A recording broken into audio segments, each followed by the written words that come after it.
Del libro del Cantar de los Cantares. Así dice la esposa. En mi cama por la noche buscaba al amor de mi alma. Lo busqué y no lo encontré. Me levanté y recorrí la ciudad por las calles y las plazas, buscando al amor de mi alma. Lo busqué y no lo encontré. Me han encontrado los guardias que rondan por la ciudad. Vistes al amor de mi alma, pero apenas los pasé, encontré al amor de mi alma. Palabra de Dios. Te alabamos, Señor. Cuando ustedes oyen esa figura o ese nombre María Magdalena, ustedes qué piensan en su cabeza.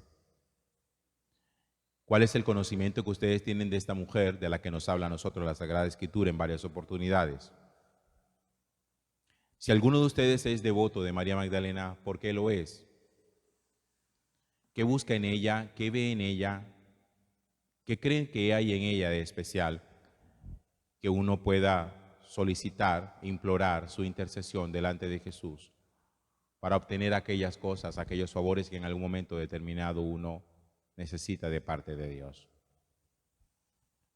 María Magdalena es una mujer muy especial en la Sagrada Escritura, pero es de esas mujeres que no tenía muy buena reputación. De hecho, dice la Sagrada Escritura que Jesús sacó de ella 7 demonios, lo que significa que María Magdalena era una mujer que estaba poseída por el mal. Le llamaban María la Magdalena porque era un pueblo de Magdala. Algunos dicen que era prostituta. El Evangelio no dice específicamente que fuera prostituta, no lo dice nunca así.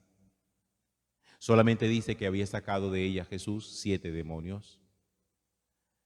Eso sí quiere decir que María estaba poseída plenamente por el mal, que en su momento había optado por el mal y que su vida estaba completamente de espaldas a Dios. Un día María Magdalena se encuentra con Jesús. Y el impacto de ese encuentro con Jesús es tal que su vida empieza un proceso de conversión tan radical, tan serio, tan perseverante, que hoy la iglesia la considera y la llama Santa María Magdalena. Aquella de la que habían sacado 7 demonios, hoy la iglesia la venera como Santa María Magdalena. Yo me atrevería a decir que de las mujeres que aprendieron a amar a Jesús, a conocer a Jesús, después del amor de su mamá, el de María Magdalena fue un amor único. Algunas personas incluso se atreven a decir que María Magdalena estaba enamorada de Jesús. Eso es calumnioso. El Evangelio nunca dice que hubiera un flirteo entre ellos o que María Magdalena estuviera enamorada de Jesús. De hecho, María Magdalena de seguro sí había conocido muchos hombres en su vida.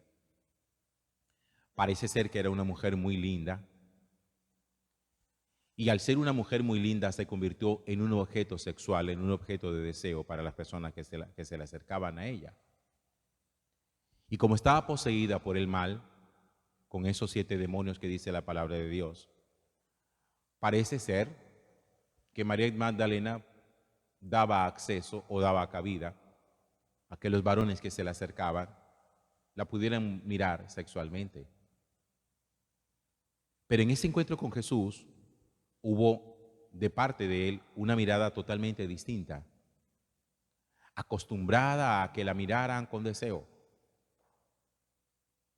acostumbrada a que de pronto, según la costumbre de la época y de la manera como lo hicieran, podía ser admirada y hasta piropeada. María Magdalena encuentra en la mirada de Jesús la mirada de un hombre que no la ve con deseos sexuales, sino que es una mirada dignificante. Una mirada de un hombre que la rescata con la sola mirada y le hace entender que allí, delante de él, está una mujer que es digna. Y que no importa su historia, que no importa lo que ha pasado por su vida, es una mujer digna. Porque para Jesús la dignidad no tiene nada que ver con el oficio. Una persona no es digna porque sea gerente, ni otra es indigna porque sea prostituta. La dignidad es intrínseca a la condición humana.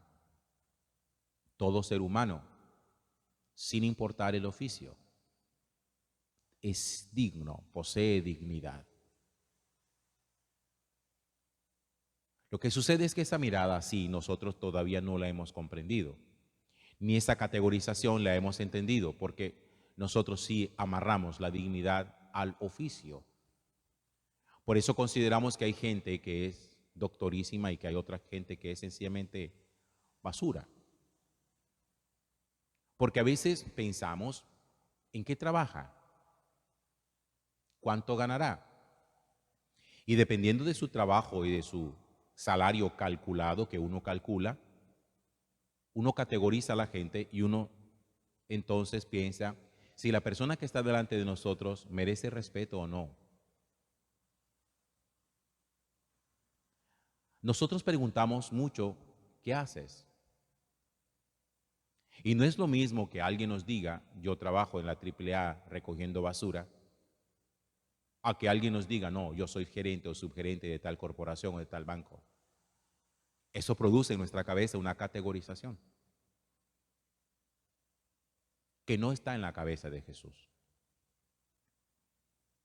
Cuando Jesús tiene el frente delante a alguien, no ve si es un maestro de la ley, no ve si es un escriba, no ve si es alguien que ejerce la prostitución, no ve si es alguien que recaude impuestos, no ve si es alguien hacendado, no ve nada de eso, ve una persona. Y cuando ve la persona, ve la dignidad, repito, intrínseca del individuo. Y eso es lo que hace que Jesús dignifique con el solo hecho de mirar a alguien.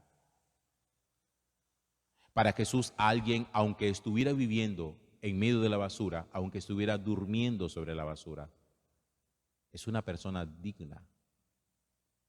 Y por su dignidad es rescatable, redimible. No hay nadie irredimible para Jesús. Eso no existe en la cabeza del Señor. Y por eso María tuvo por Jesús un amor tan especial, único. María Magdalena me hace a mí acordar aquel momento en que el Señor le dice a Simón el fariseo, un hombre que lo había invitado a comer a su casa, le dice, entre tú y esta mujer que me ha lavado los pies con sus lágrimas y me lo ha secado con sus cabellos, ¿quién crees tú que ha tenido más manifestación de amor conmigo? ¿A quién crees tú que se le perdona más? Le hizo Jesús esa pregunta a Simón el fariseo. Y dice, a quien se le perdona más, le responde. Dice Jesús, pues bien, esta mujer me ha amado más que tú, porque ella siente que ha habido muchas cosas que se le han tenido que perdonar. En cambio tú, que me invitaste a tu casa, crees que no tienes nada en tu vida para perdonar. Por eso ella ha manifestado conmigo gratitud. Porque en donde hay sentimiento de perdón y de redención, hay gratitud. Cuando uno no tiene sentimientos de perdón ni de arrepentimiento, no hay gratitud. Cuando uno cree que no tiene nada que perdonarle, cuando uno cree que su vida es intachable, cuando uno cree que es digno por su oficio, uno no tiene capacidad para la gratitud. La gratitud la tienen solamente aquellos que saben que en un momento determinado les fue dado algo que no le debían.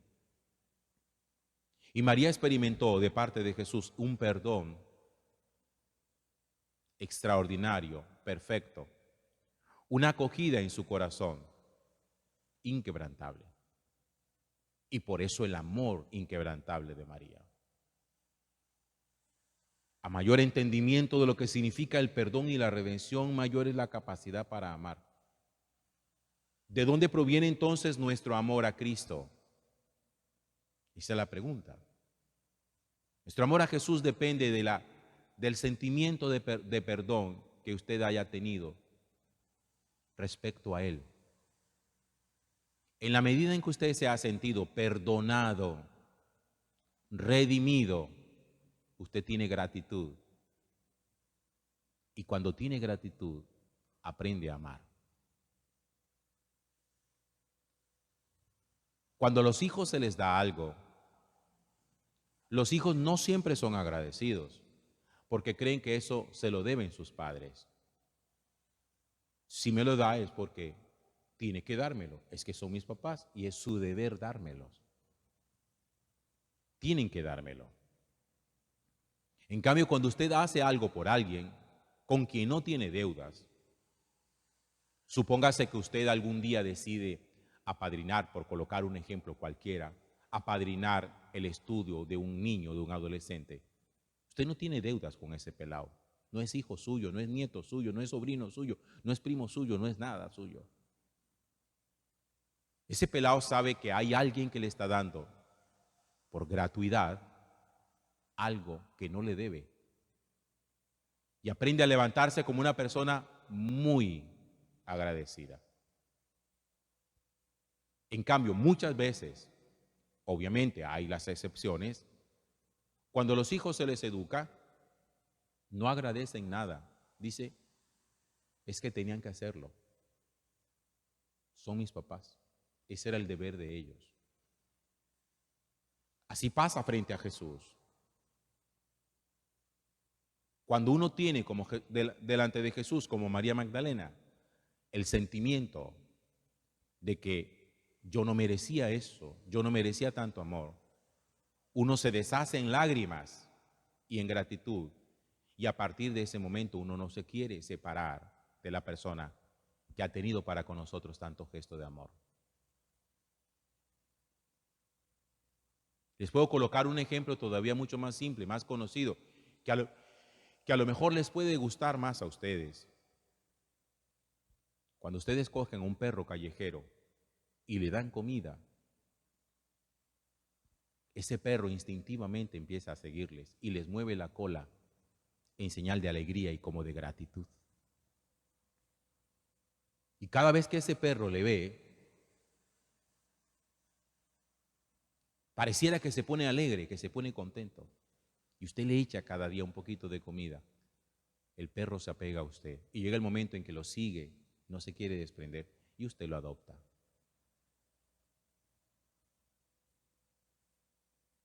Dicen que los perros adoptados son muy agradecidos.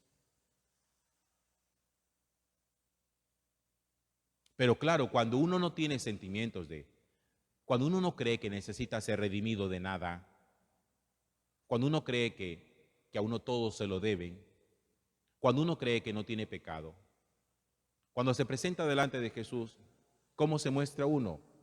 Engreído. ¿De qué me vas a perdonar tú? Yo no tengo nada que agradecerte a ti. Y cuando no hay gratitud, no hay amor. Por eso María Magdalena sí sabía que había una sola persona que hasta ese momento le había mirado con misericordia y le agradece. Y tanto que a partir de ese momento nunca más se vuelve a despegar de Jesús. Y fue ella, incluso antes que a su mamá, a quien Jesús se le aparece resucitado. Y es a ella a quien Jesús le encarga, ve y dile a mis discípulos que me has visto y que nos veremos pronto. Ella, de la que habían sacado 7 demonios. Si Jesús saca 7 demonios, que es la plenitud del mal, puede sacar 2 o 1 que haya dentro de nuestro corazón. Lo importante es reconocer que si hay algo de lo cual necesitamos también liberarnos. Amén.